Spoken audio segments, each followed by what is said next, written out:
અત્યાર સુધી આપણે વિકિરણના દ્વૈત સ્વભાવ વિશે ભણતા હતા કે ભાઈ વિદ્યુત ચુંબકીય વિકિરણ છે એ ડ્યુઅલ પ્રોપર્ટીઝ ધરાવે છે, કણ પ્રકૃતિ અને તરંગ પ્રકૃતિ. જે આપણો આગળનો જે ટોપિક હતો આપણે સ્ટડી કરી ગયા કે પરમાણુના બોર નમૂના તરફ દોરી જતો વિકાસ, એની અંદર જે બોર પરમાણુના નમૂનાની રચનામાં બે જે બાબતો હતી એ મુખ્ય હતી.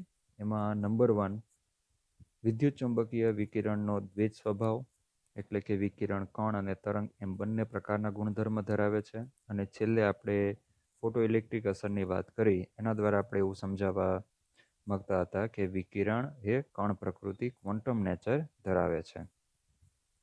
ત્યાર પછી સેકન્ડ પોઈન્ટ હતો પરમાણ્વીય નમૂના માટે પરમાણ્વીય વર્ણપટ અંગેના પ્રાયોગિક પરિણામો. એટલે જે હાઇડ્રોજન પરમાણુ છે, આપણે હાઇડ્રોજન પરમાણુની વાત કરવાના છે.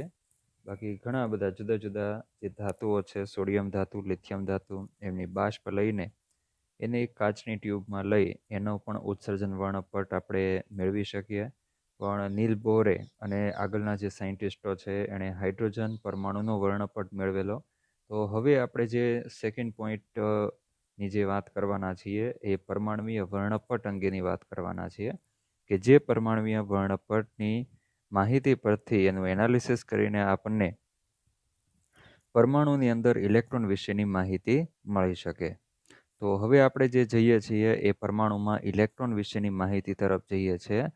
જુદા જુદા સાયન્ટિસ્ટો આવશે, પણ નીલ બોરે ખૂબ જ ઇમ્પોર્ટન્ટ કામ કરેલું કે જેણે પરમાણુની અંદર રહેલા કક્ષામાં આવેલ ઇલેક્ટ્રોનનો વેગ, એની ઉર્જા, બરાબર, એનું કોણીય વેગમાન, ઇલેક્ટ્રોન જ્યારે ઉર્જાનું શોષણ કરે છે ત્યારે એ કઈ કક્ષામાં કૂદકો લગાવશે અને ત્યારે એની એનર્જી શું હશે, અને એ કક્ષામાં એની એનર્જી વધારે હોય એટલે કે ઉપરની ઉર્જા અથવા તો વધુ ઉર્જા ધરાવતી કક્ષામાં એ જાય, ત્યાંથી પાછું જે ઉર્જાનું શોષણ કરેલું છે એ ઉર્જાનું વિકિરણના સ્વરૂપમાં ઉત્સર્જન કરીને ફરી પાછી પોતાની મૂળ કક્ષાની અંદર અથવા તો એનર્જી લેવલની અંદર સંક્રમણ કરે, ત્યારે જે વીજ ચુંબકીય વિકિરણ ઉત્સર્જિત થાય છે તેને લીધે વર્ણપટની અંદર જે રેખાઓ મળે છે, રેખાનું એનાલિસિસ નીલ બોરે કરેલું.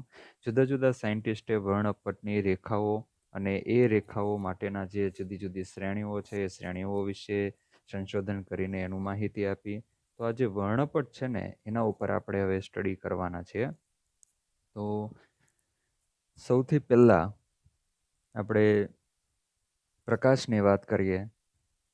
પ્રકાશની ઝડપ એ કયા માધ્યમમાંથી પસાર થાય તેના ઉપર આધાર રાખતી હોય છે, કે જેને લીધે કોઈ એક પ્રકાશનું પુંજ અથવા તો પ્રકાશ અથવા વિકિરણ કોઈ એક માધ્યમમાંથી બીજા માધ્યમમાં પસાર થાય છે ત્યારે તે પોતાના મૂળ માર્ગથી વિચલન પામે છે, અથવા તો આપણે એને વક્રીભવન પામે છે એવું કહીએ છીએ. તમે કદાચ નાના ધોરણમાં, નીચેના ધોરણમાં આ ટાઈપનું જોયું હશે કે જ્યારે કોઈ સફેદ પ્રકાશ અથવા તો કોઈ મર્ક્યુરી લેમ્પ હોય એમાંથી નીકળતું હોય અથવા તો કોઈ સૂર્યપ્રકાશનું કિરણ હોય, તો એ કિરણને જ્યારે આપણે આ ટાઈપનો કોઈ પ્રિઝમ હોય એ પ્રિઝમમાંથી જ્યારે પસાર કરીએ છીએ ત્યારે તે ટૂંકી તરંગલંબાઈવાળું કિરણ મોટી તરંગલંબાઈવાળા કિરણ કરતાં વધુ વળાંક લે છે. એટલે અહીંયા તરંગલંબાઈની વાત કરીએ તો ઉપર જે તમે જોઈ શકો છો એ લાલ રંગ છે અને નીચે જાંબલી રંગ છે. આ કોઈ શ્વેત પ્રકાશ છે અને એ પ્રકાશનું કિરણ જ્યારે આપણે પ્રિઝમ ઉપર ઇન્સિડેન્ટ કરીએ છીએ ત્યારે, બરાબર, એનું વિભાજન થાય છે. તો આને શું કહેવાય? પ્રકાશનું વિભાજન થયું છે એમ કહેવાય. પ્રકાશનું વિભાજન થઈને આપણને એક સ્પેક્ટ્રમ મળશે કે જેને ગુજરાતીમાં શું કહેવામાં આવે છે? વર્ણપટ. આ વર્ણપટની અંદર જાનીવાલી પીનારા એટલે જાંબલીથી લઈને લાલ રંગ સુધીનો એક આખો આપણને વર્ણપટ મળે છે, જે વર્ણપટને સતત વર્ણપટ કહેવામાં આવે છે. આ કેવો વર્ણપટ છે? સતત વર્ણપટ. હવે શું કામ સતત વર્ણપટ એ આપણે જોઈએ, પણ તમે અહીંયા જોઈ શકો કે લાલ રંગ જે છે, બરાબર, અહીંયાથી એન્ટર થયો અહીંયા, બરાબર, ત્યાંથી અંદરની તરફ જશે તો આ રીતે એક આ શ્વેત પ્રકાશ છે, શ્વેત પ્રકાશ એનું શું થાય છે? પ્રિઝમ વડે વિભાજન થાય છે. અને પછી આ રીતે હવે આમાં તમે જોઈ શકો કે કોનું વિચલન વધારે થાય છે. જો આ જે વિચલન છે એ જાંબલી પ્રકાશ છે, બરાબર, કે જે ટૂંકી તરંગ લંબાઈ ધરાવે છે. એ ટૂંકી તરંગ લંબાઈવાળું જે કિરણ છે એટલે કે વાયોલેટ કિરણ એ મોટી તરંગ લંબાઈ. હવે મોટી તરંગ લંબાઈ કોની થઈ? લાલની થઈ. કારણ કે અહીંયા લેમ્બડા જુઓ તમે 750 નેનોમીટર, જ્યારે જાંબલી પ્રકાશની તરંગ લંબાઈ 400 નેનોમીટર, એટલે વધુ તરંગ લંબાઈ થઈ લાલની અને ઓછી થઈ જાંબલીની. તો જે ટૂંકી તરંગ લંબાઈવાળું જાંબલી કિરણ છે એ મોટી તરંગ લંબાઈવાળા લાલ કિરણ કરતાં વધુ વળાંક લે છે. તો અહીંયા આપણે જોઈ શકીએ કે વધુ વિચલન કોનું થાય છે? જાંબલી પ્રકાશનું વિચલન વધારે થાય છે, જ્યારે લાલ પ્રકાશનું વિચલન કેવું થાય છે? ઓછું થાય છે. બરાબર. હવે અહીંયા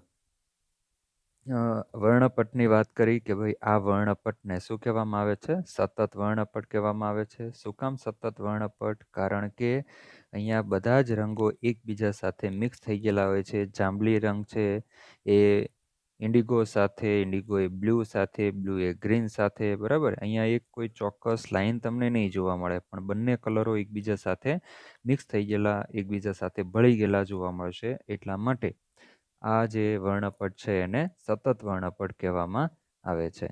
હવે આવું જ વર્ણપટ તમે ચોમાસાની સિઝનમાં જ્યારે વાદળાઓ હોય, થોડો ઝરમર વરસાદ આવતો હોય ને એમાં પાછો સૂર્યપ્રકાશ એટલે કે સૂર્ય પણ દેખાતો હોય ત્યારે આકાશમાં મેઘધનુષ રચાતું હોય છે.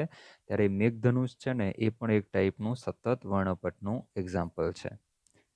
દૃશ્યમાન વર્ણપટ વિદ્યુતચુંબકીય વિકિરણનો એક નાનો ભાગ છે. જે આપણે અહીંયા જોઈ શકીએ છીએ જાનીવાલી પીનારા એ દૃશ્યમાન વર્ણપટનો એક ભાગ છે. સૂર્યમાંથી જે 3 ટાઈપના મોસ્ટલી કિરણો આવે છે, IR રેડિયેશન, વિઝિબલ અને અલ્ટ્રાવાયોલેટ રેડિયેશન. એમાંનો એક નાનો ભાગ એટલે વિઝિબલ રેડિયેશન.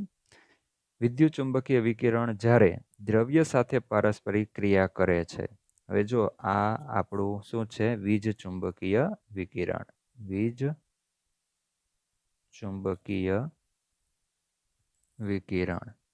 અહીંયા તો આપણે વીજચુંબકીય વિકિરણનું ફક્ત વિભાજન જ કર્યું છે, પરંતુ હમણાં મેં તમને કીધું કે જ્યારે તમારે પરમાણુની અંદર શું છે, ઇલેક્ટ્રોન કઈ રીતે ગતિ કરે છે, કેટલી ઉર્જા છે, અને પરમાણુને ઉર્જા આપવામાં આવે ત્યારે ઇલેક્ટ્રોનનું શું થાય છે, એ બધું જો ઇલેક્ટ્રોન વિશેની ઇન્ફોર્મેશન જોઈતી હોય તો એ ઇલેક્ટ્રોન જે પરમાણુમાં પ્રેઝન્ટ છે એ પરમાણુ જે અણુના સ્વરૂપમાં હોય છે, એ અણુ એવા ઘણા બધા અણુ ભેગા થઈને એક દ્રવ્યની રચના કરે. તો આ જે પદાર્થ અથવા તો દ્રવ્ય એ જ્યારે વીજચુંબકીય વિકિરણ સાથે પ્રક્રિયા કરે છે ત્યારે શું થાય છે એનો આપણે સ્ટડી કરીએ તો પરમાણુમાં રહેલા ઇલેક્ટ્રોન વિશેની ઇન્ફોર્મેશન આપણે સારી રીતે મેળવી શકીએ. હવે જો કે આપણે આગળ એવી પણ વાત કરી ગયા છીએ કે દ્રવ્ય અને વિકિરણની પારસ્પરિક ક્રિયા, એ પારસ્પરિક ક્રિયાને પરિણામે આપણને સ્પેક્ટ્રા મળે છે, વર્ણપટ મળે છે, અને વર્ણપટની અંદર જે રેખાઓ મળે છે એ રેખાનું તરંગ લંબાઈ, આવૃત્તિ, ઉર્જા, મીન્સ કે એમનું એનાલિસિસ, એમની લાક્ષણિકતા સ્ટડી કરવાથી એ રેખા જે ઇલેક્ટ્રોનને લીધે ઉત્પન્ન થયેલી છે એ ઇલેક્ટ્રોનની માહિતી આપણે પરમાણુની અંદર મેળવી શકીએ. તો આ રીતે નીલ બોરે રેખાઓ જે મળે છે વર્ણપટમાં એ રેખાનું એનાલિસિસ કરીને પરમાણુમાં ઇલેક્ટ્રોન વિશેની ઇન્ફોર્મેશન મેળવેલી. હવે અહીંયા આપણે આગળ જોઈએ તો ઉત્સર્જન વર્ણપટની આપણે વાત જો આપણે અહીંયા સતત વર્ણપટ, તો સતત વર્ણપટ કોને કહેવાય? તો એ સિમ્પલ એક શ્વેત પ્રકાશ છે, બરાબર. એનું પ્રિઝમ વડે વિભાજન કરતા જે વર્ણપટ મળે છે આ જાનીવાલી પીનારા, એને શું કહેવામાં આવે છે? સતત વર્ણપટ. એ સિવાય આપણે ઉત્સર્જન વર્ણપટ અને અવશોષણ વર્ણપટની પણ વાત કરવાની છે, જેમાંથી ઉત્સર્જન વર્ણપટ આપણા માટે ખૂબ જ ઇમ્પોર્ટન્ટ છે. સતત વર્ણપટ એક ખાલી સમજવા પૂરતું જ છે, બાકી આપણે કારણ કે આગળ આપણે જ્યારે સ્ટડી કરશું ઉત્સર્જન અને અવશોષણ વર્ણપટ, બરાબર, એમાંય સ્પેશિયલી અવશોષણ વર્ણપટ જ્યારે સ્ટડી કરશું ત્યારે સતત વર્ણપટની અંદર આપણને બ્લેક કલરની રેખાઓ જોવા મળશે. એટલા માટે સતત વર્ણપટ કોને કહેવાય એ આપણને ખબર હોવી જોઈએ. તો આ એક સિમ્પલ સતત વર્ણપટનું એક્ઝામ્પલ છે. હવે દ્રવ્ય અને વિકિરણની જે પારસ્પરિક ક્રિયા છે એની આપણે વાત કરવાની છે. તો એના માટે આપણે ઉત્સર્જન વર્ણપટ તરફ જઈએ. હવે આ જે ઉત્સર્જન વર્ણપટ છે એને હાઇડ્રોજન પરમાણુનો રેખીય ઉત્સર્જન વર્ણપટ પણ કહેવામાં આવે છે, line emission spectrum of hydrogen atom. એના માટે એક ટ્યુબ લીધેલી છે, બરાબર. અહીંયા એક તમને ટ્યુબ તમારી બુકમાં એક ફિગર આપેલી છે, 2.10 નંબરની ફિગર. એની અંદર ઉત્સર્જન અને અવશોષણ એમ બે વર્ણપટ આપેલા છે. તેમાં તમે જુઓ તો ફિગર એની અંદર એક ગોળો આપેલો છે, આ ટાઈપનો એક ગોળો છે, એટલે કે કાચનું એક પાત્ર છે, અને એની અંદર મેટલની પ્લેટો લેવામાં આવે છે. એ મેટલની પ્લેટ હવે અંદર જે વાયુનું દબાણ છે એ નીચું રાખવામાં આવે છે, અને આ જે પ્લેટ છે ને એને આ રીતે બેટરી સાથે, હાઈ પોટેન્શિયલ બેટરી સાથે જોડી દેવામાં આવે છે, બરાબર. અહીંયા બેટરી પ્લસ અને માઇનસ, અને આની અંદર શું લેવામાં આવે છે? હાઇડ્રોજન વાયુ લેવામાં આવે છે, કે જે હાઇડ્રોજન વાયુને આપણે શું કહીએ છીએ? દ્રવ્ય. ત્યાર પછી એમાં એક આ ટાઈપની ફિગર આપેલી છે કે ભાઈ અહીંયા એક સ્લીટ લીધેલી છે, અહીંયા એક પ્રિઝમ લીધેલો છે આ રીતે, અને અહીંયા જે અંદર હાઇડ્રોજન વાયુ લેવામાં આવેલ છે એ હાઇડ્રોજન વાયુને ઉત્તેજિત કરવામાં આવે છે. તો કોના વડે ઉત્તેજિત કરી શકાય? તો ઉત્તેજિત તમે બે રીતે કરી શકો. કાં તો તમે એને આ રીતે ઊંચું વીજ દબાણ આપીને એને એનર્જી આપી શકો, અથવા તો તમે એને ગરમ કરી શકો. તો બે રીતે. હવે કોઈ પણ પદાર્થ હોય જેણે ઉર્જાનું અવશોષણ કરેલ છે અને તેના વડે વિકિરણનું વર્ણપટ ઉત્સર્જિત થાય છે, તેને ઉત્સર્જન વર્ણપટ કહેવામાં આવે છે. તો આજે આપણું પાત્ર છે એની અંદર મેં હાઇડ્રોજન વાયુ લીધો, બેટરી સાથે એને જોડીને ઊંચું વીજ દબાણ આપવામાં આવે છે. આ પ્લેટો ગરમ થશે, બરાબર. ગરમ થશે એટલે એમાંથી વિકિરણ ઉત્પન્ન થશે. એ વિકિરણ જે છે એ અંદર રહેલા હાઇડ્રોજન વાયુને તોડશે. તો આપણે ખબર છે કે હાઇડ્રોજન સિંગલ બોન્ડ H આ બંધ તૂટશે, એમાંથી આ H2 અણુ છે, ગેસિયસ મોલેક્યુલ, એમાંથી હાઇડ્રોજન પરમાણુ છૂટો પડશે, બરાબર. તો આની અંદર તમને અસંખ્ય હાઇડ્રોજન પરમાણુ જોવા મળશે. હવે અત્યારે તો આપણે જાણીએ છીએ કે હાઇડ્રોજન પરમાણુના કેન્દ્રમાં એક પ્રોટોન છે, અને એની જે કક્ષા છે, પહેલા નંબરની કક્ષા, એની અંદર એક ઇલેક્ટ્રોન છે. તો હવે સાથે સાથે આપણે એ પણ સ્ટડી કરતા જઈએ કે ભાઈ કઈ રીતે આ વસ્તુઓ થાય છે, અંદર શું પ્રક્રિયા થાય છે. હવે અહીંયા જે આપણે સ્ટડી કરીએ છીએ ને એ ખરેખર દ્રવ્ય અને વિકિરણની ક્રિયા અથવા તો પારસ્પરિક ક્રિયા એની વાત કરીએ છીએ આપણે. આ એક સ્લીટ છે, આ પ્રિઝમ છે, બરાબર, અને અહીંયા ફોટોગ્રાફિક પ્લેટ રાખવામાં આવે છે. આ રીતે પણ રાખી શકો. અને શું કહેવામાં આવે? Photographic plate. હવે જોજો, અહીંયાથી આમાંથી એક આછું વિકિરણ ઉત્સર્જિત થશે, અને એ સ્લીટમાંથી પ્રિઝમમાં જશે. પ્રિઝમમાંથી એનું વિભાજન થશે. પ્રિઝમ શું કરશે? એનું વિભાજન. અને એ જે વિભાજન થઈને એને સીધું ફોટોગ્રાફિક ફિલ્મ ઉપર પાડવામાં આવે છે, આ રીતે. તો અહીંયા એક રેખા મળશે. તો આ રીતે અહીંયાથી આના ઉપર જ્યારે પડવાનું ચાલુ થશે ત્યારે તમને ફોટોગ્રાફિક ફિલ્મ ઉપર જુદી જુદી રેખાઓ મળશે, લાઈન મળશે, રેખાઓની શ્રેણી મળશે આ રીતે. તો આ જે રેખાઓની શ્રેણીને વધારે આપણે આગળ ડિટેલમાં ડિસ્કસ કરીશું કે આ શ્રેણી પરથી આપણે શું કહી શકીએ છીએ.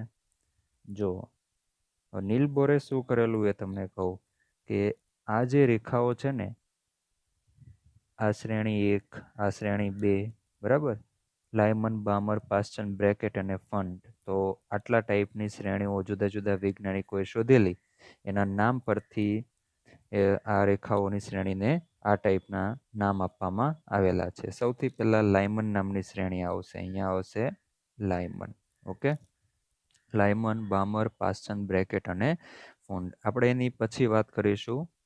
પણ અત્યારે હું તમને એ કહું કે જો આજે આપણે કાચનું પાત્ર લીધું છે, એમાં H2 વાયુ લીધો છે દ્રવ્ય તરીકે, બરાબર. પણ એ H2 વાયુના અણુ આપણને દેખાતા નથી, કારણ કે મેં આગળ પણ વાત કરી કે અણુ એ જોઈ શકવાની વસ્તુ નથી, અતિ સૂક્ષ્મ પાર્ટિકલ છે. હવે અણુ જો ના દેખાતો હોય તો પરમાણુ તો જોઈ શકીએ એવો કોઈ સવાલ જ આવતો નથી. તો પરમાણુ ના દેખાતો હોય તો એની અંદર ઇલેક્ટ્રોન કઈ રીતે દેખાવાના? અને આપણે તો ઇલેક્ટ્રોન વિશે હવે સ્ટડી કરવાનું છે, કારણ કે રુથરફોર્ડે તો કહી દીધું કે ન્યુક્લિયસની અંદર પ્રોટોન આવેલા છે, ઇલેક્ટ્રોન બહાર છે. પણ ઇલેક્ટ્રોન વિશેની માહિતી રુથરફોર્ડે તો આપેલી નહોતી. તો ઇલેક્ટ્રોન વિશેની માહિતી કોણ આપે છે ડિટેલમાં? નીલ બોર નામનો સાયન્ટિસ્ટ આપે છે. હવે એને કંઈ ઇલેક્ટ્રોન તો દેખાતો નથી, ઇલેક્ટ્રોનનો વેગ તો કંઈ માપી ના શકાય, કારણ કે અતિ સૂક્ષ્મ પાર્ટિકલ છે. તો એને કઈ રીતે ઇન્સ્ટ્રુમેન્ટથી મેઝર કરી શકું, બરાબર? તો આ જે ઇલેક્ટ્રોન કેન્દ્રથી કેટલો દૂર છે, આ ઇલેક્ટ્રોન કેન્દ્રથી કેટલો દૂર છે, એનો વેગ કેટલો છે, એની કોઈ જાતની માહિતી આપણને સીધું એને જોતા કે કોઈ એવા ઇન્સ્ટ્રુમેન્ટથી આપણે ડાયરેક્ટ મેઝર નથી કરી શકતા. તો એ માટે આ દ્રવ્ય અને વિકિરણની જે પારસ્પરિક ક્રિયાનો પ્રયોગ છે એ કરવામાં આવેલો. હવે જો આની અંદર શું થાય છે, આની અંદર એ તો આપણને કશું દેખાતું નથી, પણ આપણે એને એનર્જી આપી, બરાબર. દ્રવ્યને આપણે શું કર્યું? એનર્જી આપી, આ બેટરી દ્વારા અથવા તો ગરમ કરીને આ રીતે પણ તમે એને ઉર્જા આપી શકો છો. તો આ રીતે ઉર્જા આપવાથી આ હાઇડ્રોજન અણુ તૂટે છે, હાઇડ્રોજનના પરમાણુ બને છે, અને હાઇડ્રોજનના પરમાણુને ઉર્જા મળે. હાઇડ્રોજન પરમાણુને તમે હજુ એ અંદર જ છે, બરાબર ને, ઉર્જા આપવાનું તો ચાલુ જ છે. તો હાઇડ્રોજન પરમાણુને ઉર્જા મળે ને એટલે આ હાઇડ્રોજન પરમાણુ હવે કેવો થઈ જશે? ઉત્તેજિત પરમાણુ થશે, એક્સાઇટેડ સ્ટેટમાં આવશે. અને એક્સાઇટેડ સ્ટેટ એટલે શું? ઉત્તેજિત અવસ્થા. ઉત્તેજિત અવસ્થામાં એની ઉર્જા વધુ હોય છે. કોઈ પણ વ્યક્તિની ઉર્જા જ્યારે વધુ હોય ને ત્યારે એ વ્યક્તિ સીધો નહીં બેસે, એ બીજાની હળી કર્યા કરશે, બરાબર, ઊંચો નીચો થયા કરશે.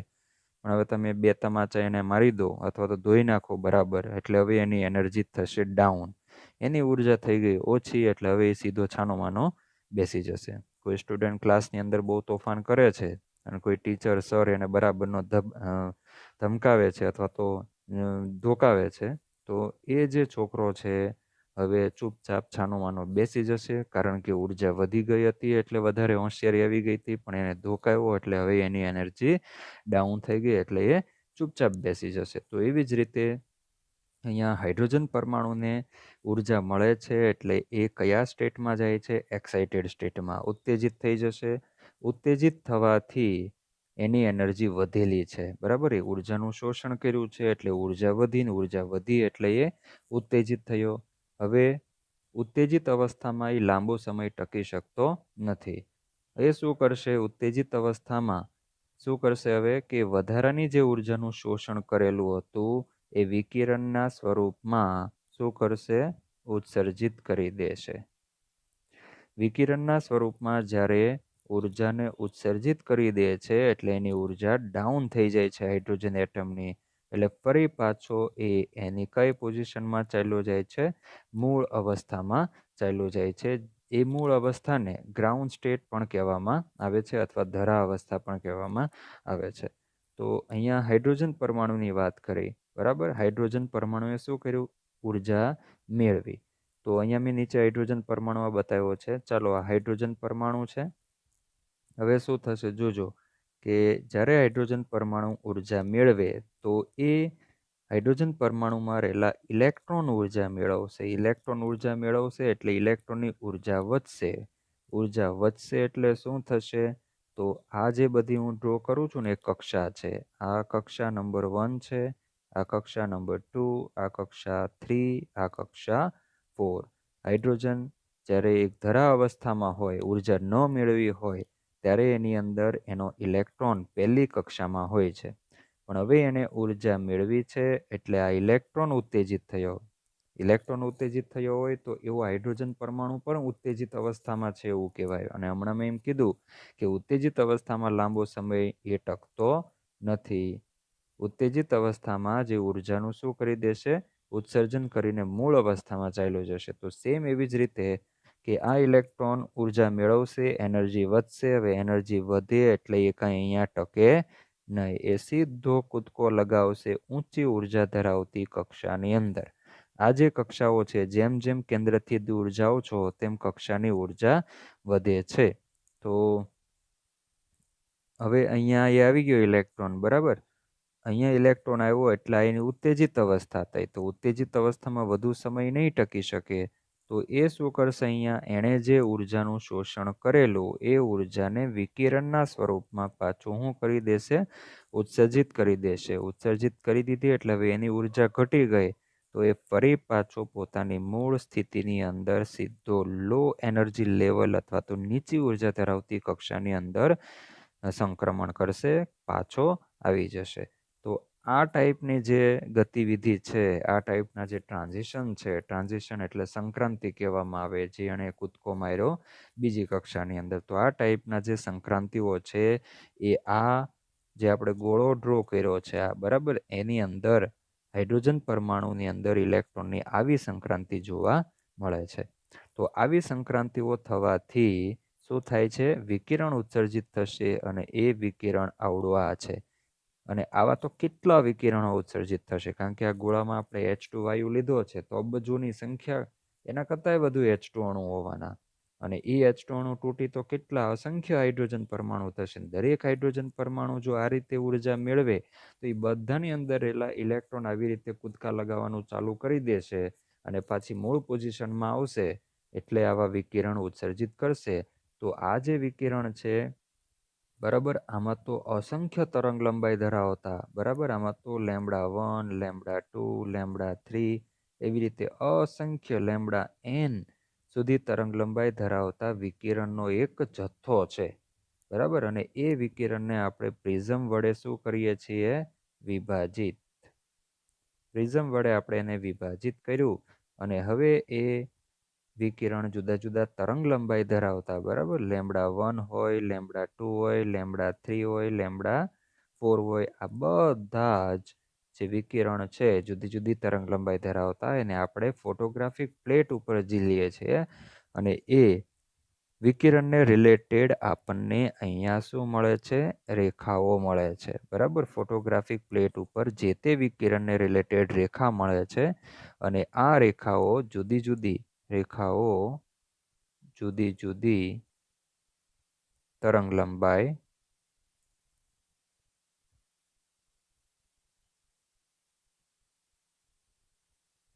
ધરાવતી હોય છે, બરાબર. તો ફોટોગ્રાફિક પ્લેટ ઉપર બહુ બધી રેખાઓ મળશે અને એ બધી જ રેખાઓની તરંગ લંબાઈ જુદી જુદી હોય છે. તો જે નીલ બોરે જે કામ કર્યું છે એ અહીંયા આના ઉપર કામ કર્યું છે, આના ઉપર, બરાબર. તો આ જે રેખાઓ મળે છે ને એ રેખાઓની તરંગ લંબાઈ મેઝર કરે છે, કારણ કે રેખાઓ તો દેખાય જ, પણ આ જે ગોળો છે ને કે જેમાં હાઇડ્રોજન વાયુ ભરેલો છે એમાં તો કશું જ દેખાતું નથી. એમાં તો આપણે ક્યાં હાઇડ્રોજન પરમાણુ કે ઇલેક્ટ્રોનના કૂદકા એ બધું કંઈ જોઈ શકતા નથી. તો આપણને ઇલેક્ટ્રોનનો વેગ કશું જ દેખાતું નથી, એ મેઝર પણ સીધો નથી થઈ શકતો. પણ વૈજ્ઞાનિકે આ રેખાઓનું એનાલિસિસ કર્યું કે ભાઈ આ જે રેખાઓ છે એની તરંગ લંબાઈ શું છે, એની આવૃત્તિ શું છે, અને જે એની આવૃત્તિ તરંગ લંબાઈ એનું એનાલિસિસ કરીને એ પાછળ ગયા, બેક ગયા, બરાબર, ક્યાં સુધી, આ ગોળા સુધી ગયા અને એમાં એણે અનુમાન કર્યું કે આ રેખા જો આ તરંગ લંબાઈની મળતી હોય તો એ હાઇડ્રોજન પરમાણુમાં રહેલા આ ઇલેક્ટ્રોનના આ કૂદકાને લીધે, આ ઇલેક્ટ્રોનની આ ગતિને લીધે, બરાબર, એના જે કૂદકાઓ થાય છે કે જેને લીધે રેડિયેશન એમિટ થાય છે, એ કૂદકા પરથી એને ખબર પડી કે આ ઇલેક્ટ્રોન આ કક્ષામાં હોવો જોઈએ, ત્યાંથી એણે અહીંયા કૂદકો માર્યો હોવો જોઈએ.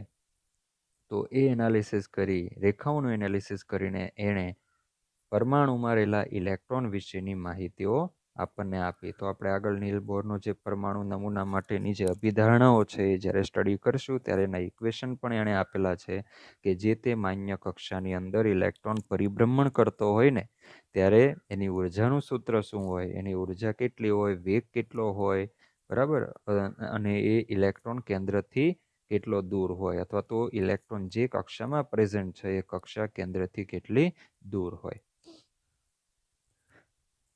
ઓકે, તો તમને હવે દ્રવ્ય અને વિકિરણની પારસ્પરિક ક્રિયા ખ્યાલ આવી ગઈ, બરાબર. અંદર ગોળામાં આપણે દ્રવ્ય લીધું અને ગરમ કરીને આપણે એને વિકિરણ એના ઉપર એપ્લાય કર્યું, ઇન્સિડેન્ટ કર્યું, અથવા તો બેમાંથી એક કરી શકો. કાં તો ગરમ કરીને, કાં તો તમે હાઈ પોટેન્શિયલ બેટરી જોડીને એ પ્લેટો છે એને ગરમ કરીને એમાંથી પણ ઉર્જા એપ્લાય કરી શકો અથવા વિકિરણ એપ્લાય કરી શકો. તો એ બંને વચ્ચેની પારસ્પરિક ક્રિયાથી જે આપણને ફોટોગ્રાફિક પ્લેટ ઉપર જે રેખાઓ મળે છે, રેખાઓના એનાલિસિસ પરથી આપણને પરમાણુમાં રહેલા ઇલેક્ટ્રોનની ઉર્જા, વેગ, કોણીય વેગમાન છે, બરાબર, એના ક્વોન્ટમ કૂદકા છે, એ કેટલો દૂર છે કેન્દ્રથી, એ બધા વિશેની ઇન્ફોર્મેશન નીલ બોર આપણને આપે છે.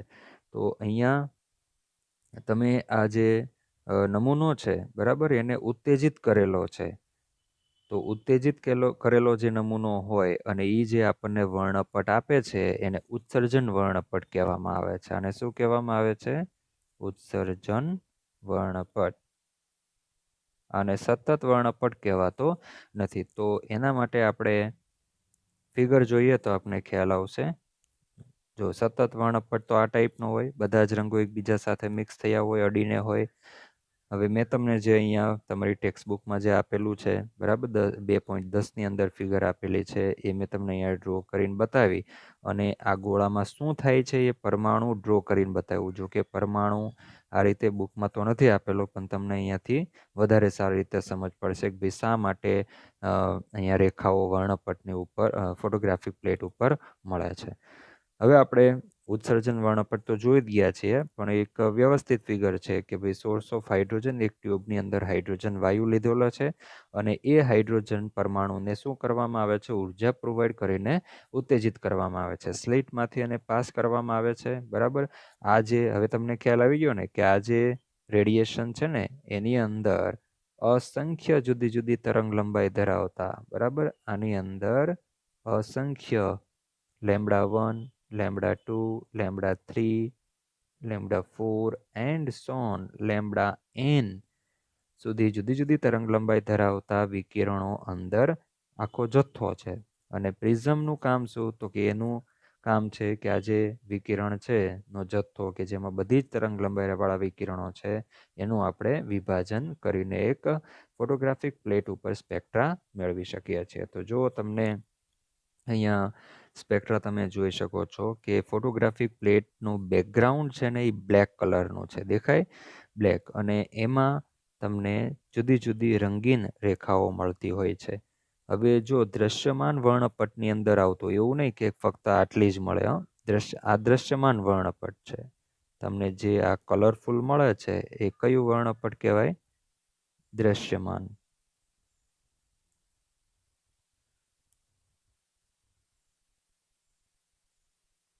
દ્રશ્યમાન વિભાગની અંદર આ રંગીન રેખાઓ મળશે. એ સિવાય તમને શ્વેત, બરાબર, એકદમ ચમકતી આ ટાઈપની રેખાઓ પણ મળતી હોય છે. આવી હું યલો કલરની કરું છું, પણ આવી શ્વેત રેખાઓ, શ્વેત ચમકતી તે રેખાઓ પણ મળે છે. પરંતુ અહીંયા બેકગ્રાઉન્ડ કેવું છે? બ્લેક છે, બરાબર. અને આ જે રેખાઓ છે ને તમે જુઓ એકબીજા સાથે મિક્સ નથી થઈ જતી, એકબીજાને ટચ થઈને નથી, ભળી નથી જતી. જ્યારે આપણે સિમ્પલ જે પ્રકાશ છે એને ખાલી પ્રિઝમમાંથી પસાર કરેલો, ખ્યાલ આવે છે? અહીંયા શું થાય છે તમને ખ્યાલ આવે? આગળનું જે સતત વર્ણપટ છે એ અને આમાં શું ડિફરન્સ છે? તો એમાં આપણે સીધું શું કર્યું હતું કે એક સિમ્પલ અહીંયા એક પ્રકાશ હોય, બરાબર, પ્રકાશનો સ્ત્રોત, એમાંથી આપણે વિકિરણ પાડ્યું અને સીધું એનું શું કર્યું? વિભાજન કર્યું. તો આપણને વર્ણપટ મળેલો કે જેને સતત વર્ણપટ કહીએ. જ્યારે અહીંયા એનાથી થોડું ડિફરન્ટ છે. અહીંયા આપણે શું કર્યું કે ભાઈ એક ટ્યુબની અંદર કોઈ દ્રવ્ય લઈ લીધું, બરાબર, હાઇડ્રોજન એટલે કે દ્રવ્ય H2, કે દ્રવ્ય લીધું અને એને આપણે ઉર્જા આપી, ઉર્જા આપીને દ્રવ્યને આપણે ઉત્તેજિત કર્યું. તો આ દ્રવ્યએ શું કર્યું? દ્રવ્યએ વિકિરણનું શોષણ કર્યું, બરાબર. શોષણ કર્યું એટલે દ્રવ્ય શું થાય છે? ઉત્તેજિત. દ્રવ્ય એટલે એ શું? કાં તો એ અણુ અથવા તો પરમાણુ, એની અંદર અણુ હશે અને એ અણુ તૂટીને એમાંથી પરમાણુ બનશે. માની લો કે અમુક H2 અણુ નથી તૂટ્યા તો એ H2 અણુ સ્વરૂપમાં જ હશે, પણ એમાંથી ઘણા બધા તો H2 અણુમાંથી હાઇડ્રોજન પરમાણુના ફોર્મમાં કન્વર્ટ થઈ જ ગયા હોય છે, બરાબર. તો આ રીતે અંદર રહેલા પરમાણુ અથવા તો અણુ જે છે એ ઉર્જાનું શોષણ કરીને ઉત્તેજિત થશે. ઉત્તેજિત થશે, હમણાં આગળ આપણે સ્ટડી કરી ગયા. ઉત્તેજિત થઈને એ આ ટાઈપના વિકિરણનું ઉત્સર્જન કરશે, જેનું હવે આપણે શું કર્યું, વિભાજન કરીને વર્ણપટ ઉપર આપણે રેખાઓ મેળવી. પણ આ જે વર્ણપટ છે એ કેવો વર્ણપટ કહેવાય? ડિસકન્ટિન્યુઅસ વર્ણપટ. આ સતત વર્ણપટ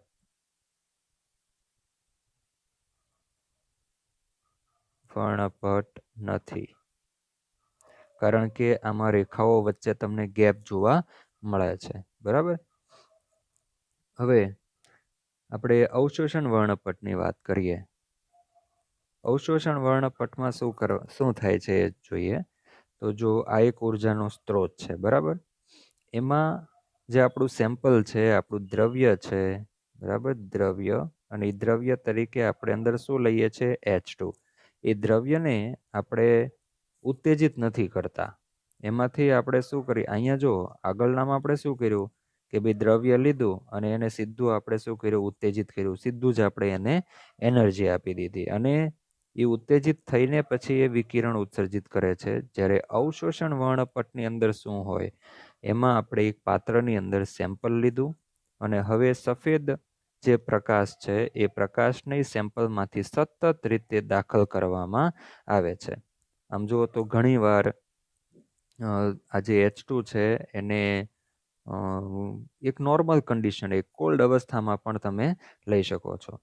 તો આ જે હાઇડ્રોજન વાયુ છે નમૂનો, એમાંથી આ જે શ્વેત પ્રકાશ છે એ સતત રીતે પાસ કરવામાં આવે અને ત્યાર પછી એમાંથી પાસ થયેલું જે વિકિરણ છે એનું આ પ્રિઝમ વડે વિભાજન કરવામાં આવે છે.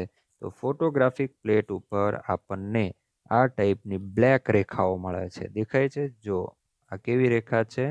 બ્લેક રેખા, બ્લેક લાઈન. બધી જ લાઈન જે છે એ આપણને બ્લેક મળશે. એટલે આ જે અવશોષણ વર્ણપટ છે એની અંદર શું થાય છે અને એ શું છે?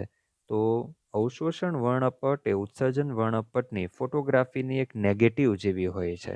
ખ્યાલ આવે છે? એની એકદમ ઓપોઝિટ જેવું હોય છે. જો આની નેગેટિવ, આપણે જે ઓલા શું કહેવાય ફોટો પાડીએ છીએ, પછી એ ફોટાને આપણે ડેવલપ કરવો હોય તો આપણી પાસે કેમેરાની અંદર નેગેટિવ હોય છે. એ નેગેટિવ આપણે કંઈક ધોવડાવા આપીએ ને પછી એમાંથી એ ફોટો ડેવલપ કરે છે. તો જે નેગેટિવ આપણે કહીએ છીએ ને, એવી જ રીતે અહીંયા કે જે આપણું આ હાઇડ્રોજન સ્પેક્ટ્રમનો ઉત્સર્જન વર્ણપટ છે, આ ઉત્સર્જન વર્ણપટ, બરાબર. તો ઉત્સર્જન વર્ણપટની અંદર ફોટોગ્રાફિક પ્લેટમાં બેકગ્રાઉન્ડ જે છે ને એ બ્લેક હોય છે. એના ઉપર તમને રંગીન અથવા તો ચમકતી રેખાઓ જોવા મળે છે. જ્યારે અહીંયા શું થશે કે બેકગ્રાઉન્ડ જે તમારું છે ને એ કેવું આવશે? સતત વર્ણપટ વાળું આવશે. ખ્યાલ આવે છે? જો અહીંયાથી લઈને જાંબલીથી લઈને અહીંયા લાલ સુધી, તો જાનીવાલી પીનારા આ આખું જે છે આ એ એક ટાઈપનું કેવું છે? સતત બેકગ્રાઉન્ડ. કેવું થયું? સતત વર્ણપટ, બરાબર. બેકગ્રાઉન્ડ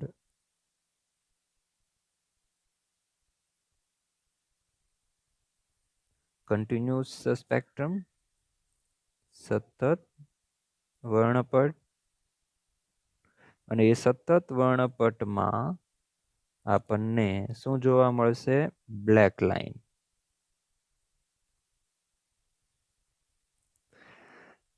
તો જ્યાં જ્યાં તમને રંગીન રેખાઓ જોવા મળતી હતી ત્યાં તમને અહીંયા શું જોવા મળશે? બ્લેક લાઈન જોવા મળશે. તો અહીંયા શું થાય છે કે નમૂના, આ જે આપણું સેમ્પલ છે, બરાબર, એ સેમ્પલમાંથી સતત રીતે વિકિરણ પસાર કરવામાં આવે ને ત્યારે અમુક તરંગ લંબાઈનું વિકિરણ એની અંદર શોષિત થઈ જાય છે. આની અંદર, બરાબર, અમુક તરંગ લંબાઈની વિકિરણનું અંદર શું થાય છે? શોષણ. આમાંથી જે આવે છે એ λ1, λ2, λ3 એટસેટ્રા જુદી જુદી તરંગ લંબાઈ ધરાવતા વિકિરણો આની અંદર આવશે અને અમુક જે તરંગ લંબાઈનું વિકિરણ છે એનું આની અંદર શોષણ થઈ જશે. શોષિત વિકિરણમાંથી ગુમ થયેલી અથવા તો ન મળતી તરંગ લંબાઈ, અમુકનું શોષણ થઈ ગયું, બરાબર, અને અમુકનું જે શોષણ નહીં થાય એ નીકળશે બહાર, બરાબર, અને એ બહાર નીકળીને આપણને વર્ણપટની અંદર અથવા ફોટોગ્રાફિક પ્લેટમાં એક બ્લેક લાઈન આપશે. ખ્યાલ આવે છે ને? હું બ્લેક જ રહેવા દઈશ. સમજ પડે છે? જે સેમ્પલ છે એમાં જુદી જુદી તરંગલંબાઈ ધરાવતા વિકિરણને સતત પાસ કરવામાં આવે તો અમુક જે તરંગલંબાઈ ધરાવતું વિકિરણ છે આમાં શોષિત થઈ જશે, અને અમુક જે નહીં શોષિત થાય ને એ સીધું બહાર નીકળશે. બહાર નીકળીને ફોટોગ્રાફિક પ્લેટ ઉપર બ્લેક લાઈન આપશે, બરાબર. તો આની અંદર બધી લાઈનો કેવી મળે છે? બ્લેક. અને આ જે અવશોષણ વર્ણપટ છે, અવશોષણ શું કામ કહેવામાં આવે? કારણ કે મેં હમણાં તમને કીધું કે અમુક જે તરંગલંબાઈ ધરાવતા વિકિરણોનું અંદર શું થઈ જાય છે? અવશોષણ થઈ જાય છે, અથવા તો અંદર રહી જાય છે, શોષાઈ જાય છે. જ્યારે આગળનામાં શું થતું હતું? એમાં અવશોષણ નહીં થાય, એમાં હાઇડ્રોજન પરમાણુની અંદર ઇલેક્ટ્રોન છે એ ઉર્જા મેળવીને ઉત્તેજિત થશે. ઉત્તેજિત થઈને પછી એ વધારાની ઉર્જા છે ને એ એમિટ કરી દેશે, એ ઉત્સર્જિત કરી દેશે. અને એ ઉત્સર્જિત થઈ છે ને, જો વધારાની જે છે એ શું કરી દેશે? ઉત્સર્જિત કરી દેશે. અહીંયા તમને બતાવ્યું કે ઉર્જા મેળવે, ઉત્તેજિત થશે, બરાબર. અને ઉત્તેજિત અવસ્થામાં એ લાંબો સમય નહીં રહે. આ ઉત્તેજિત કાળ છે ને એ બહુ જ શોર્ટ પીરિયડ હોય છે. ઉત્તેજિત અવસ્થામાં એની ઉર્જા વધુ, અને એ વધારાની ઉર્જાને તરત જ ઉત્સર્જિત કરી દેશે. અને આ ઉત્સર્જિત જે રેડિયેશન છે એ આપણને ફોટોગ્રાફિક ફિલ્મ ઉપર જુદી જુદી રેખાઓ આપે છે. એટલા માટે જ આ વર્ણપટને આપણે શું કહીએ છીએ? ઉત્સર્જન વર્ણપટ કહીએ છીએ. કારણ કે અહીંયા જે એટમ છે એ ઉત્તેજિત થઈને જે રેડિયેશન એમિટ કરે છે એને લીધે આપણને રેખાઓ મળે છે. એટલા માટે વર્ણપટને શું કહીએ છીએ? ઉત્સર્જન વર્ણપટ કહીએ છીએ. એને અવશોષણ વર્ણપટ શું કામ કહેવાય? કારણ કે આમાં અમુક જે રેડિયેશન છે એનું અવશોષણ થઈ જાય છે, જેનું નથી અવશોષણ થતું ને એ સીધું એવી જ રીતે પાસ થઈ જાય છે, બહાર નીકળી જાય છે. એ પાસ થઈ ગયેલું છે એ આપણને ફોટોગ્રાફિક ફિલ્મ ઉપર શું આપે છે? એક બ્લેક રેખા આપે છે. ઉત્સર્જન અને અવશોષણ વર્ણપટનો જે અભ્યાસ છે ને એને સ્પેક્ટ્રોસ્કોપી કહેવામાં આવે છે. વર્ણપટ દર્શકી ગુજરાતીમાં એને કહેવામાં આવે છે. તો હવે આપણે આગળ જો સ્ટડી કરીએ તો તમને એક સાથે જ હું તમને ભેદ બતાવું કે કન્ટિન્યુઅસ વર્ણપટ, કન્ટિન્યુઅસ સ્પેક્ટ્રમ, આ સ્પેક્ટ્રમ આપણે ક્યાં મેળવો? સૌથી સ્ટાર્ટિંગની અંદર, અહીંયા. કે અહીંયા કોઈ જ ટાઈપનું આપણે અહીંયા સેમ્પલ લીધું નથી. જે આપણે દ્રવ્યનો નમૂનો અહીં લીધેલ નથી. અહીંયા જસ્ટ આપણે શું કર્યું છે કે સીધો જે પ્રકાશ આવે છે એનું જ આપણે શું કરી દીધું? વિભાજન કરી દીધું. તો આપણને શું મળ્યું? સતત વર્ણપટ, બરાબર. નેક્સ્ટમાં આપણે શું કર્યું કે ભાઈ સેમ્પલ લીધું, એને ઉત્તેજિત કર્યું, અને એ જે ઉત્તેજિત લાઇટ ઉત્પન્ન થાય છે એનું વિભાજન કરીને આપણે શું મેળવ્યું? વર્ણપટ, બરાબર. હવે જો મેં અહીંયા ઉપર એવું લખ્યું છે લાઇન એમિશન સ્પેક્ટ્રમ, એટલે કે રેખીય ઉત્સર્જન વર્ણપટ. શું કામ આને રેખીય ઉત્સર્જન વર્ણપટ કહેવામાં આવે છે? કારણ કે ફોટોગ્રાફિક ફિલ્મ ઉપર આપણને રેખાઓ મળે છે એટલા માટે. હાઇડ્રોજન પરમાણુનો શું કામ? કારણ કે આપણે શું દ્રવ્ય તરીકે લીધું છે? ડાયહાઇડ્રોજન વાયુ. ત્યાર પછી ત્રીજા નંબરની જો વાત કરીએ, આમ જુઓ તો વર્ણપટ તો બે ટાઈપના જ આપણે સ્ટડી કરવાના છે, ઉત્સર્જન અને અવશોષણ, બરાબર. અને જે સતત વર્ણપટ છે એ તો એક સિમ્પલ બેઝિક છે. હવે અવશોષણ વર્ણપટની અંદર શું? તો અવશોષણની અંદર આનાથી શું ભેદ? આમાં આપણે નમૂનાને ઉત્તેજિત કર્યો, જ્યારે આમાં નમૂનાને ઉત્તેજિત કરવામાં આવતો નથી. તો અહીંયા નમૂનાને ઉત્તેજિત કરવામાં આવતો નથી, બરાબર. ઘણીવાર કોલ્ડ નમૂનો પણ લેવામાં આવે છે અને સીધું જ એમાંથી પ્રકાશનું વિકિરણ પાસ કરીને અહીંયા આપણને ફોટોગ્રાફિક ફિલ્મ ઉપર બ્લેક લાઇનનો રેખીય વર્ણપટ મેળવવામાં આવે છે.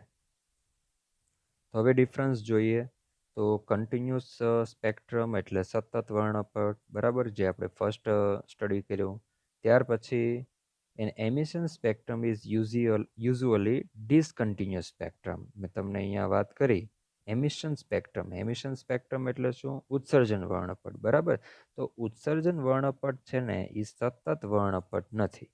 આ બધી વસ્તુ ખાસ ધ્યાનમાં રાખવાની. એમસીક્યુની અંદર સેન્ટન્સ ટ્રુ ફોલ્સ સેન્ટન્સના સ્વરૂપમાં પણ અહીંયા પૂછવામાં આવે. તો ઉત્સર્જન વર્ણપટ છે એ સતત નથી. સતત શું કામ નથી? કારણ કે અહીંયા તમને વચ્ચે વચ્ચે શું જોવા મળે છે? આ ગેપ જોવા મળે છે. ખ્યાલ આવે છે? આ ગેપને લીધે સતત વર્ણપટ ના કહેવાય, કારણ કે રેખાઓ તો રંગીન મળે છે પણ એ રેખાઓ એકબીજામાં મિક્સ થઈ ગયેલી જોવા મળતી નથી. બરાબર. તો ડાર્ક સ્પેસ હોય છે રેખાઓની વચ્ચે, એક બેકગ્રાઉન્ડ ડાર્ક હોય છે. જ્યારે કન્ટિન્યુઅસમાં તો આખું જાનીવાલી પીનારા જ હોય છે, મિક્સ કલર હોય છે. તો આ નીચે જે છે એને શું કહેવામાં આવે છે? Emission line spectrum. એટલે એમિશન એટલે ઉત્સર્જન રેખીય વર્ણપટ. એની અંદર આપણને બ્રાઇટ લાઇન આ ટાઈપની જોવા મળશે. ત્યાર પછી આપણે છેલ્લે જે બે જોયા એ એબ્ઝોર્પ્શન લાઇન સ્પેક્ટ્રમ. એબ્ઝોર્પ્શન વર્ણપટ એટલે શું? તો એને અવશોષણ વર્ણપટ કહેવામાં આવે. અને શું કહેશું આપણે?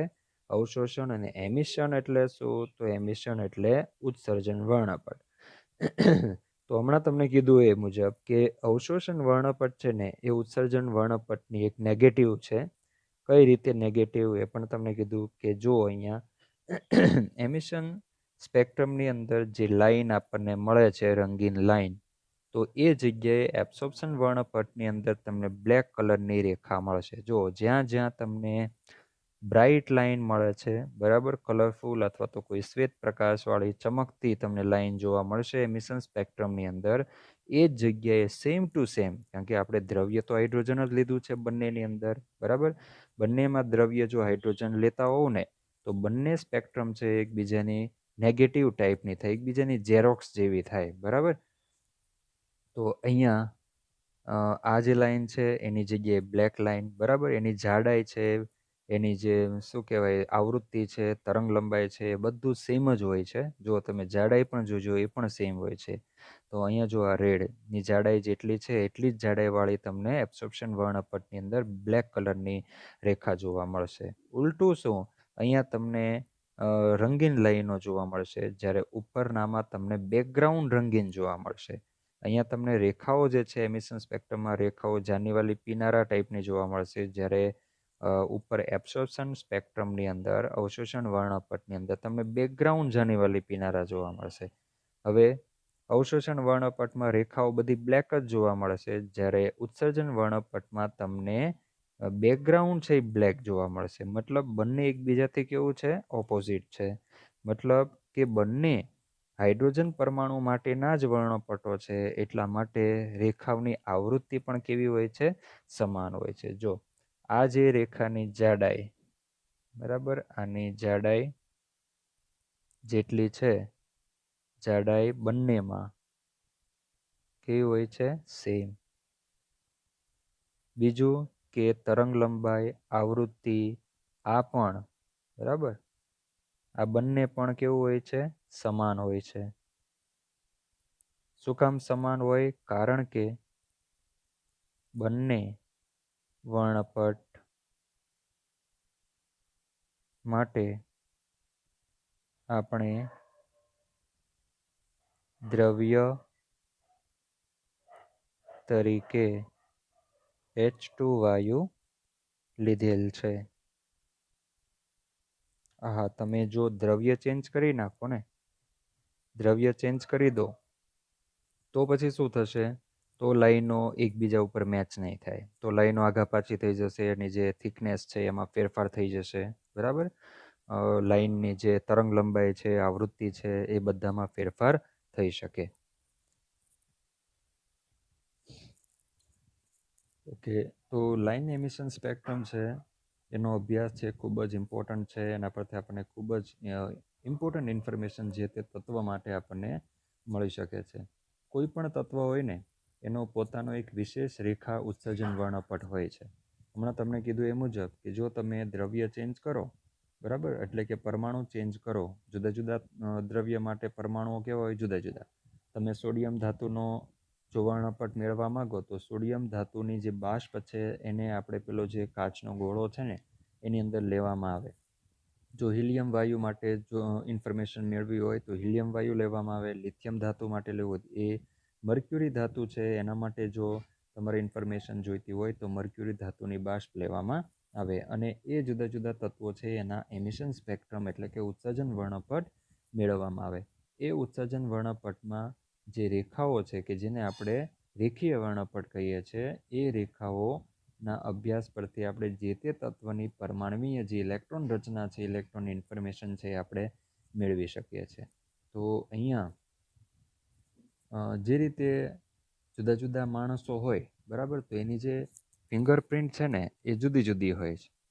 દુનિયામાં આટલા બધા માણસો છે, કરોડોની સંખ્યામાં માણસો છે, તો કોઈ પણ બે વ્યક્તિની જે ફિંગરપ્રિન્ટ છે ને એ ક્યારેય મેચ થતી નથી હોતી. તો એની ફિંગરપ્રિન્ટ જે રીતે પર્ટિક્યુલર હોય છે દરેક વ્યક્તિ માટે, તો એ જ રીતે આ રેખીય વર્ણપટ છે ને એ પણ દરેક તત્વ માટે પર્ટિક્યુલર હોય છે.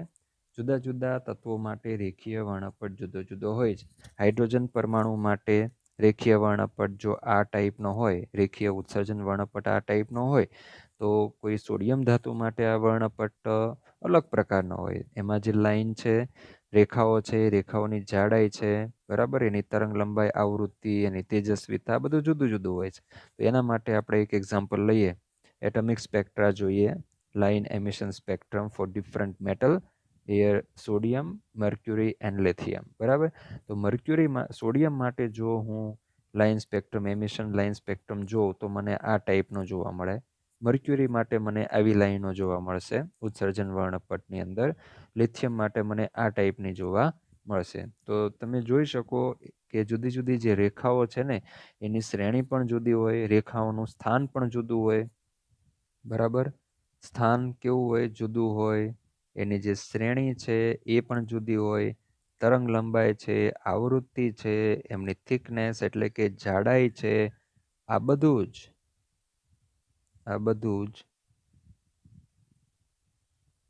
જુદા જુદા તત્વો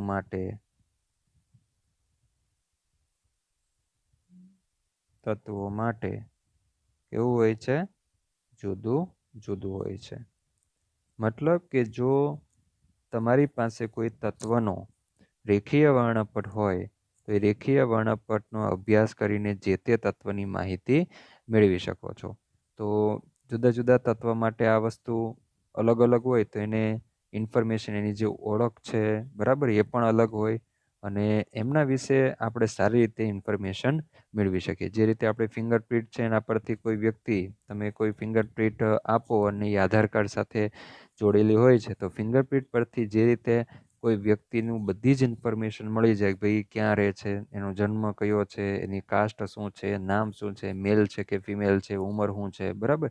જે તે ટાઈમે જ્યારે આ આધાર કાર્ડ કઢાવેલું ત્યારે એની ઉંમર શું હતી, તો અત્યારે એની ઉંમર શું હશે, એ બધી જ ઇન્ફોર્મેશન એક ફિંગરપ્રિન્ટ પરથી મળી જાય છે. એવી જ રીતે આ તત્વો જે છે ને વ્યક્તિઓ ગણાય બરાબર, આ વ્યક્તિઓ.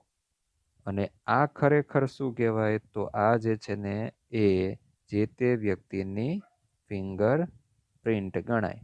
આ ફિંગરપ્રિન્ટ પરથી આપણે એ વ્યક્તિ વિશેની બધી જ માહિતી મેળવી શકીએ. ઓકે. તો એવી જ રીતે આનો ઉપયોગ કરીને જર્મન રસાયણ વિજ્ઞાની રોબર્ટ બુન્સેન તત્વોની ઓળખ માટે એણે રેખીય વર્ણપટનો ઉપયોગ કરેલો.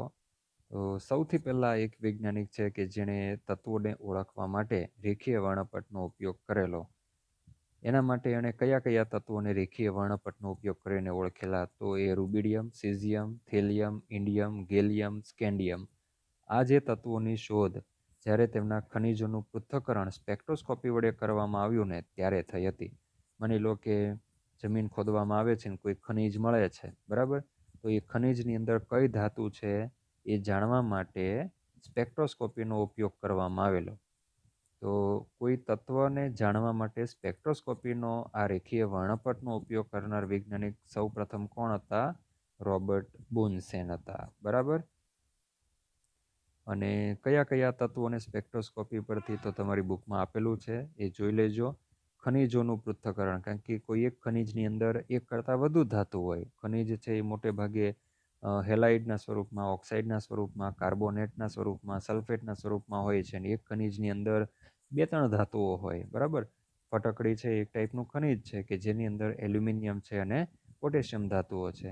તો કોઈ ખનિજની અંદર કઈ કઈ ધાતુઓ છે એ જાણવું હોય તો એનું શું કરવાનું, સ્પેક્ટ્રોસ્કોપી વડે એનું એનાલિસિસ કરી શકો અને એ એનાલિસિસ કરીને તમે જાણી શકો કે આની અંદર કયા તત્વો છે. એવી જ રીતે સૂર્યમાં હિલિયમ તત્વની શોધ, સૂર્ય શેનો બનેલો છે તો ત્યાં તો આપણે કંઈ સેમ્પલ લેવા જઈ શકીએ નહીં. આપણે આગળ પણ વાત કરી કે એનું ટેમ્પરેચર પણ નહીં આપણે મેઝર કરી શકીએ. તો અહીંયા બેઠા બેઠા જ એનું જે કલર છે એના પરથી આપણે એનું ટેમ્પરેચર વિશેની વાત કરી શકીએ. તો સૂર્ય એ શેનો બનેલો છે, એની અંદર કયું દ્રવ્ય છે, એની શોધ પણ સ્પેક્ટ્રોસ્કોપી વડે, એટલે કે આ વર્ણપટ દ્વારા જ થઈ હતી.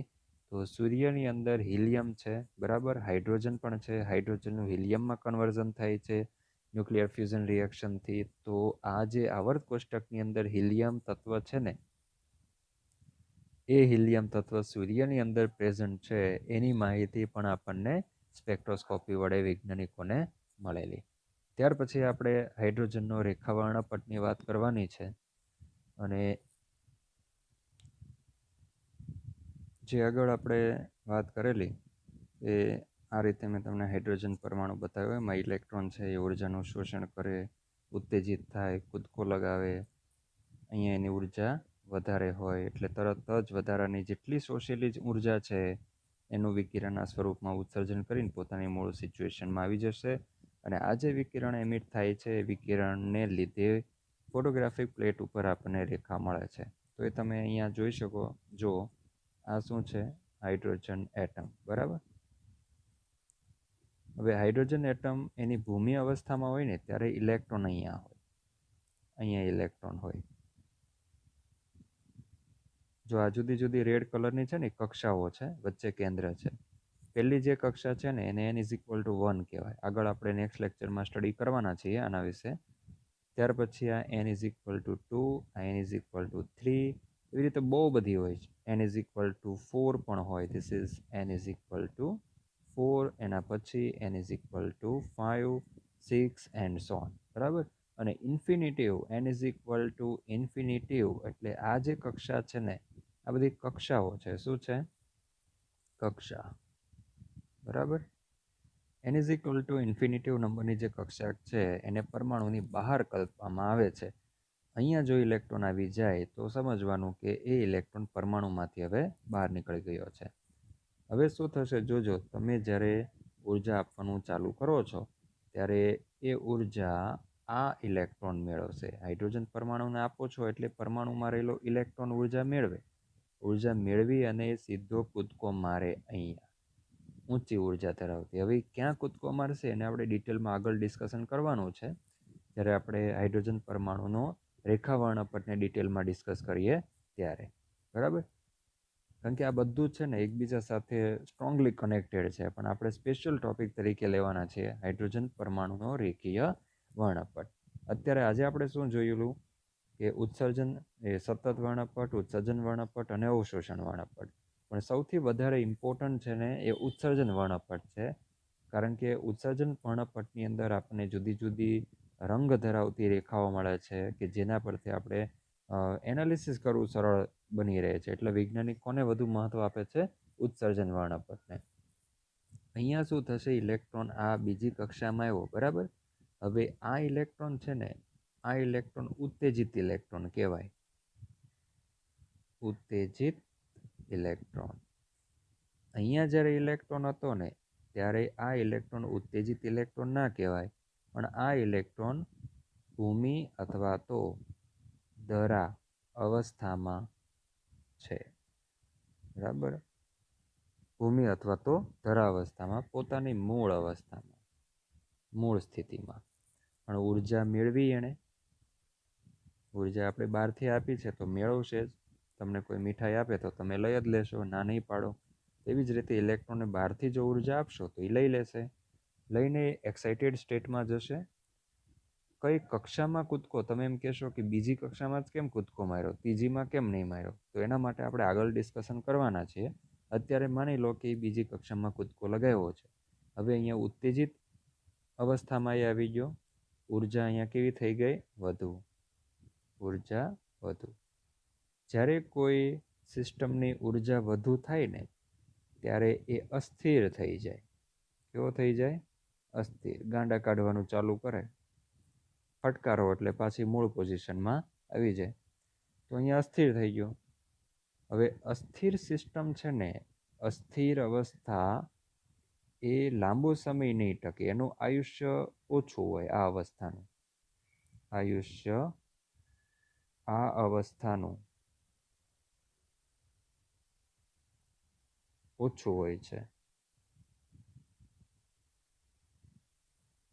And therefore this electron come back to its original state immediately. During this transition, a certain frequency or wavelength light is emit. You can see here certain frequency or light is emit. Okay. This આ જે છે, હવે અહીંયા જો અહીંયા આ છે ને પાછું 3 અંદરથી તમને બતાવ્યા છે. ખરેખર તો આ એક ટ્રાન્ઝિશન થયું, અહીંયાથી પાછું એ એની મૂળ સ્થિતિની અંદર આવ્યું. બરાબર? અહીંયા 2 સેકન્ડમાં આવ્યું, ત્યાંથી પાછું ક્યાં આવ્યું? એની મૂળ સ્થિતિની અંદર આવી ગયું. અને મૂળ સ્થિતિમાં આવ્યું ને એ દરમિયાન એણે રેડિયેશન ઉત્સર્જિત કર્યું. પણ આ ટાઈપનું કંઈ એક જ ટ્રાન્ઝિશન ના થાય, કે ઉર્જાનો જથ્થો તો આવ્યા જ કરતો હોય. કોઈ ઇલેક્ટ્રોન છે એ ઉર્જા મેળવે અને સીધી અહીંયાથી ત્રીજી કક્ષામાં ચાલ્યો જાય, અહીંયા ચાલ્યો જાય, ત્યાંથી પાછો બેક આવી જશે. તો આ જે સંક્રાંતિ થયા, ટ્રાન્ઝિશન થયું, એ દરમિયાન પાછું એક રેડિયેશન એમિટ થાય. આની તરંગ લંબાઈ જો λ1 હોય તો આની તરંગ લંબાઈ λ2 હોય. બરાબર? ઘણીવાર એવું પણ થાય કે ફર્સ્ટમાંથી એ સીધો જ ચોથી કક્ષામાં પણ ચાલ્યો જાય. બરાબર? તો આ જેટલા પોસિબિલિટીઝ છે એ આપણે નેક્સ્ટ લેક્ચરમાં, જે જુદા જુદા હું તમને શ્રેણીઓના નામ બોલ્યો રેખાઓની, લાયમન, બામર, પાસન, બ્રેકેટ, ફૂન, તો એ બધી શ્રેણીઓ આપણે જ્યારે સ્ટડી કરશું ને ત્યારે તમને વધારે સારી રીતે સમજાશે. એટલે અહીંયા અત્યારે ખાલી આટલું જ જુઓ કે ભાઈ આ ટાઈપના રેડિયેશન, સંક્રાંતિ ઇલેક્ટ્રોનની કૂદકા થવાથી જે રેડિયેશન ઉત્સર્જિત થાય છે, વિકિરણ ઉત્સર્જિત થાય છે, હવે એ તો આખું એક ભેગું જ આવતું હોય. બરાબર? આ તમને પિંક કલરનું દેખાય ને એની અંદર જ λ1, λ2 એ બધું જ આવી ગયું. પણ એનું આપણે પ્રિઝમ વડે વિભાજન કરશું ને એટલે દરેક ટ્રાન્ઝિશનને રિલેટેડ એક તરંગ આપણને જોવા મળશે. દરેક ટ્રાન્ઝિશન, આ એક ટ્રાન્ઝિશન તો એને લીધે એક તરંગ લંબાઈ ધરાવતું વિકિરણ, બીજું ટ્રાન્ઝિશન તો એને લીધે બીજું તરંગ લંબાઈ ધરાવતું વિકિરણ. તો આવા જે વિકિરણો ઉત્સર્જિત થાય છે ને એ વિકિરણને હવે તમે નીચેની ફિગરમાં જોઈ શકો. એ વિકિરણોને આપણે ફોટોગ્રાફિક પ્લેટ, બરાબર, ફોટોગ્રાફિક પ્લેટ ઉપર જ્યારે ઝીલવામાં આવે છે ત્યારે દરેક આ ટાઈપના ટ્રાન્ઝિશનને લીધે ઉત્પન્ન થતા વિકિરણને લીધે લાઈન મળશે આપણને. બરાબર? જો આ એક લાઈન મળી, એક ચોક્કસ તરંગ લંબાઈ ધરાવતા વિકિરણને લીધે આપણને એક લાઈન, બીજા તરંગ લંબાઈ ધરાવતા વિકિરણને લીધે બીજી લાઈન આપણને મળી. બરાબર? એવી રીતે ત્રીજી લાઈન. તો આમાંથી જેટલા ટ્રાન્ઝિશન થતા હોય ને એ શક્ય એટલા બધા ટ્રાન્ઝિશનને લીધે જુદી જુદી તરંગ લંબાઈ ધરાવતા વિકિરણ ઉત્સર્જિત થાય અને બધા વિકિરણને લીધે આપણને ફોટોગ્રાફિક પ્લેટ ઉપર જુદી જુદી રેખાઓ મળશે. બરાબર? તો અહીંયા આપણે સ્ટોપ કરીએ છીએ. નેક્સ્ટ લેક્ચરની અંદર આપણે હાઇડ્રોજનનો રેખા વર્ણપટ, એની અંદર જુદી જુદી શ્રેણીઓ અને ત્યાંથી આપણે નીલ બોરનો પરમાણુ મોડલ તરફ આપણે જવાના છીએ, કે જેમાં આપણે એની અભિધારણાઓ પણ સ્ટડી કરશું, નીલ બોરની, ઇલેક્ટ્રોન વિશેની, પરમાણુ વિશેની, કે જેમાં ઇલેક્ટ્રોનની ઉર્જા, વેગ, ડિસ્ટન્સ, બરાબર, એ બધાના સૂત્રો, કોણીય વેગમાન, એ બધાના સૂત્રો આપણે સ્ટડી કરીશું.